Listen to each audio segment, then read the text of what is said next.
नमस्कार. The great Indian चॅनलवर आपले सहर्ष स्वागत.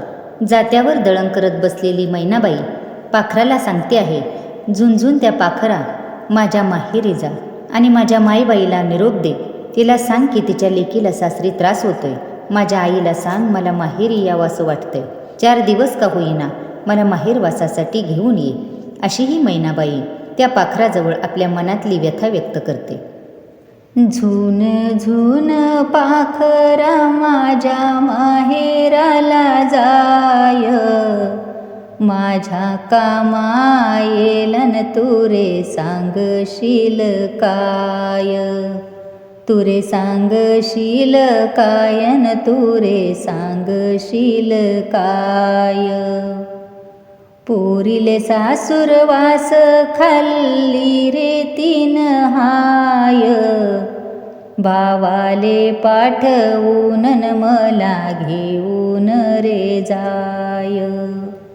मला घेऊन रे जायन मला घेऊन रे जाय. माय बापाच्या मी घरी नाही वेचली गोवरी, नाही वेचली गोवरीन त्रास देईना ना परी. त्रास देईना ना परीन त्रास देईना ना परी. माय बापाच्या पोटी एक जन्मली रे कारली, एक जन्मली कारलीन नाही धंद्याला हारली.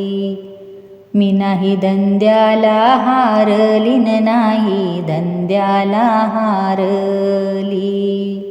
सासूरवासा खाली डोईच्या वळल्या लटा, डोईच्या वळल्या लटान दुःख करीतो रे पिता.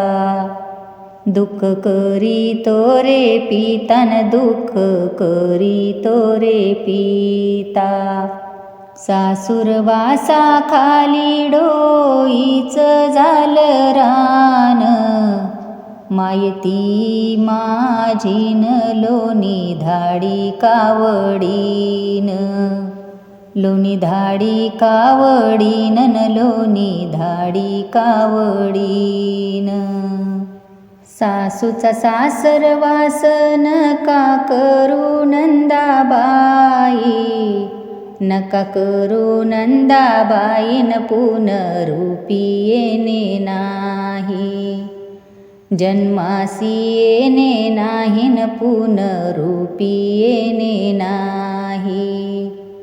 सासूचा सासूरवास भोगणे परोपरी, भोगणे परोपरीन कुळा नाव दूरवरी. कुळा नाव दूरवरीन कुळा नाव दूरवरी. सासूरवाशीन देवा जसा गाण्याचा बैल, जसा गाण्याचा बैल न कधी विश्रांती घेईल. कधी विश्रांती होईल न कधी विश्रांत होईल. सासूरवाशिनीची गोष्ट सांगावी धीरंधार, जशी आकाशी फिरे घारण तिला कशाचा आधार. तिला कशाचा आधारन तिला कशाचा आधार. धन्यवाद. ओवी आवडली असेल तर व्हिडिओला लाईक, शेअर, कमेंट करून चॅनलला सबस्क्राईब करा.